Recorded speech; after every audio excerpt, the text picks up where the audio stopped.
Welcome to Growth Formula. Success is not a coincidence. Success is a formula. Join our transformation journey and subscribe now. Imagine this. It's January 1st. You're full of energy. You promise yourself that this is the year you finally get in shape, the year you start that business, or the year you finally master a new language. But then, February hits. The gym is empty, the books are gathering dust, and you feel like a failure, again. But what if I told you that the problem isn't your lack of willpower? What if the problem is actually your system? Welcome to Growth Formula. Today, we are breaking down one of the most powerful books ever written on human behavior, Atomic Habits by James Clear. In this video, we aren't just summarizing chapters, we are giving you the exact formula to hack your brain, destroy your bad habits, and build a life of consistent success. Let's solve the mystery of why we do what we do. Most people think that big success requires big action.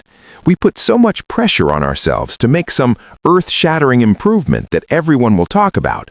But James Clear argues the opposite. He calls it the 1% rule. Think about this. If you can get just 1% better each day for 1 year, you'll end up 37 times better by the time you're done. On the other hand, if you get 1% worse each day, you'll decline nearly down to zero. This is why habits are the compound interest of self-improvement. The same way money multiplies through interest, the effects of your habits multiply as you repeat them. They seem like nothing in the moment, but over months and years, the results are explosive. But here is the trap. We often expect progress to be linear. We think if we work hard, we should see results immediately. But habits don't work that way. James Clear calls this the plateau of latent potential. Imagine an ice cube sitting on a table in a cold room. It's 25 degrees. You heat the room up slowly. 26, 27, 28. Nothing happens.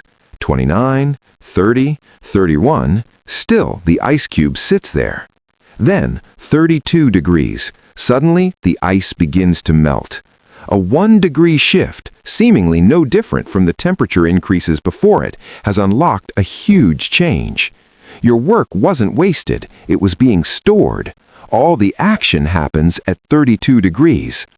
If you find yourself struggling to build a good habit or break a bad one, it is not because you have lost your ability to improve. It is often because you have not yet crossed the plateau of latent potential.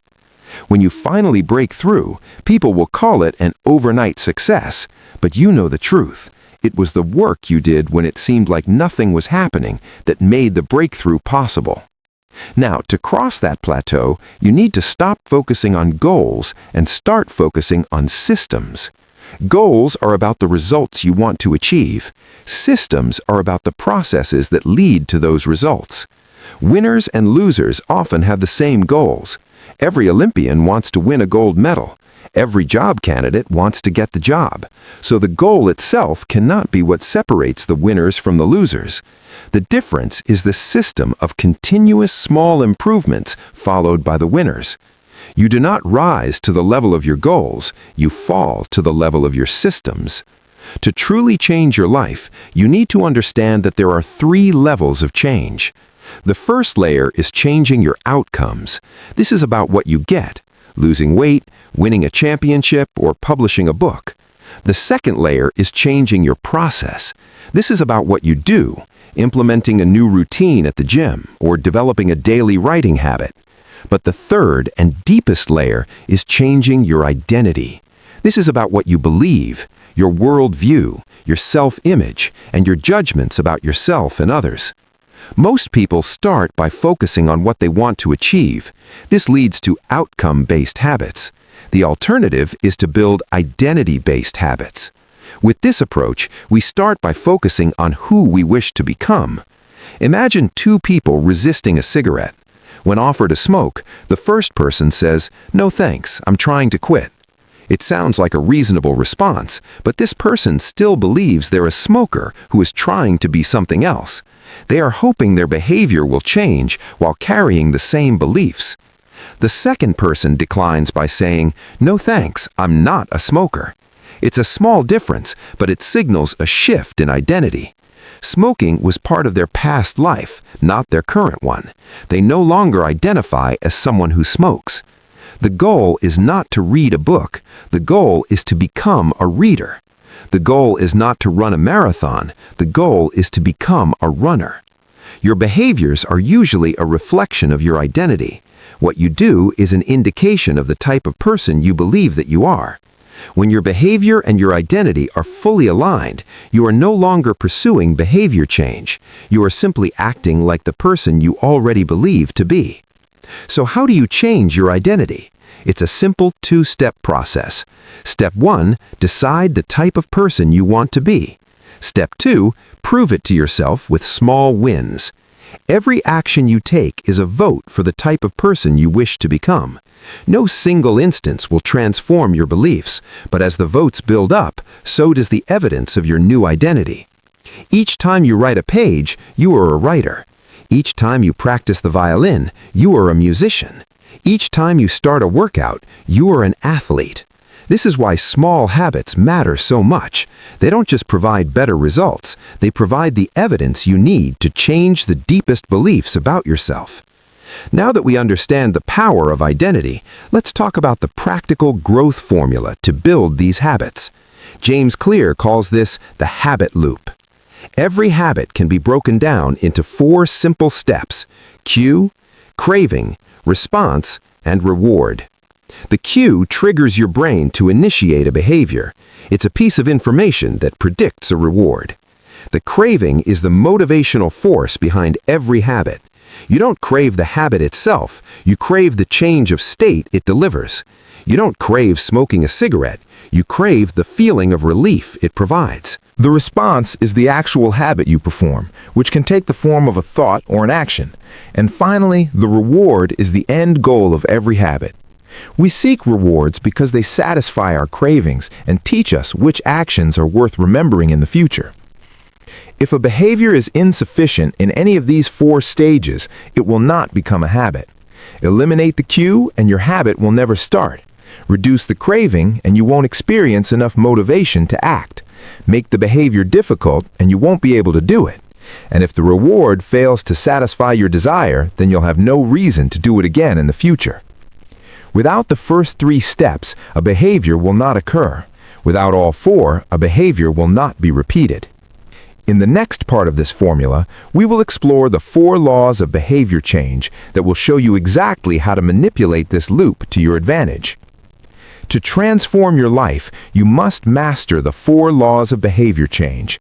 These laws provide a simple set of rules for creating good habits and breaking bad ones. The first law is to make it obvious. Most people think they lack motivation, but what they really lack is clarity. They say, "I'm going to exercise more," but they don't say when or where. Use implementation intentions. Say to yourself, "I will meditate for 1 minute at 7 a.m. in my kitchen." You are making the cue impossible to miss. Another powerful tool is habit stacking. Tie a new habit to an existing one. After I pour my morning cup of coffee, I will meditate for 1 minute. Environment is the invisible hand that shapes human behavior. If you want to drink more water, fill up several water bottles and place them in common locations around the house. If you want to practice guitar, put it in the middle of the living room. Make the cues of your good habits obvious and make the cues of your bad habits invisible. The second law is to make it attractive. The more attractive an opportunity is, the more likely it is to become habit forming. This is where temptation bundling comes in. Link an action you want to do with an action you need to do. For example, only allow yourself to watch your favorite Netflix show while you're on the stationary bike. We are also deeply influenced by the people around us. Join a culture where your desired behavior is the normal behavior. If you want to read more, join a book club. When you see others doing what you want to achieve, it becomes attractive and achievable. The third law is to make it easy. Human behavior follows the law of least effort. We naturally gravitate toward the option that requires the least amount of work. Stop trying to perfect the habit and just start practicing it. There's a big difference between being in motion and taking action. Motion is planning, action is doing. To make action easy, use the 2-minute rule. When you start a new habit, it should take less than 2 minutes to do. Read before bed becomes read 1 page. Study for class becomes open my notes. Run 3 miles becomes tie my running shoes. The point is not to do one thing for 2 minutes. The point is to master the art of showing up. A habit must be established before it can be improved. Make it easy to start, and the rest will follow. The 4th law is to make it satisfying. The first 3 laws increase the odds that a behavior will be performed this time. The 4th law increases the odds that a behavior will be repeated next time. What is immediately rewarded is repeated. What is immediately punished is avoided. Our brains evolved to prioritize immediate rewards over delayed ones. This is why bad habits are so easy to keep. The immediate result usually feels good, even if the long-term result is bad.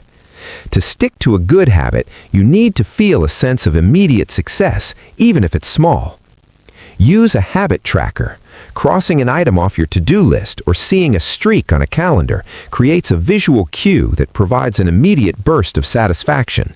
But remember the golden rule of tracking: never miss twice. Missing once is an accident. Missing twice is the start of a new habit. Don't be a perfectionist, just be consistent. Success is not a goal to reach or a finish line to cross. It is a system to improve, an endless process to refine. If you're having trouble changing your habits, the problem isn't you, the problem is your system. Bad habits repeat themselves again and again, not because you don't want to change, but because you have the wrong system for change. You do not rise to the level of your goals, you fall to the level of your systems.